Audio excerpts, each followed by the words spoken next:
मुख्यमंत्री माझी लाडकी बहीण ही योजना आर्थिकदृष्ट्या गरजू महिलांसाठी आहे.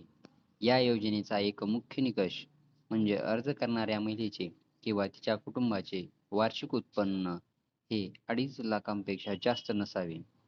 सरकारी कर्मचाऱ्यांचे उत्पन्न साधारणपणे या मर्यादेपेक्षा जास्त असल्यामुळे ते या योजनेसाठी पात्र नाहीत. तरीही काही सरकारी कर्मचाऱ्यांनी या योजनेचा लाभ घेतल्याचे समोर आले आहे. महिला व बाल विकास विभागाने केलेल्या तपासणीत असे आढळून आले आहे. त्यामुळे सरकारने अशा अपात्र महिलांकडून योजनेची रक्कम वसूल करण्याचा निर्णय घेतला आहे. या संदर्भातील काही महत्त्वाचे मुद्दे खालीलप्रमाणे आहेत.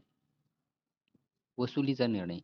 सरकारने अपात्र सरकारी कर्मचाऱ्याकडून योजनेअंतर्गत मिळालेली रक्कम परत घेण्याचे आदेश दिले आहेत.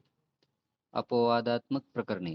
काही बातम्यांनुसार वर्ग 3 आणि वर्ग 4 मधील महिला कर्मचाऱ्यांनीही या योजनेचा लाभ घेतला होता.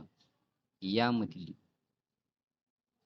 अनेकांचे उत्पन्न मर्यादेपेक्षा जास्त असूनही त्यांनी अर्ज केला होता. कारवाई. ज्या महिलांनी चुकीची माहिती देऊन या योजनेचा लाभ घेतला त्यांच्यावर महाराष्ट्र नागरी सेवा नियमानुसार कारवाई करण्याचे निर्देश देण्यात आले आहेत. या योजनेचा उद्देश गरीब आणि गरजू महिलांना आर्थिक मदत करणे हा आहे, ज्यामुळे त्यांची आर्थिक स्थिती सुधारण्यास मदत होईल. म्हणूनच या योजनेच्या नियमाचे पालन करणे आवश्यक आहे.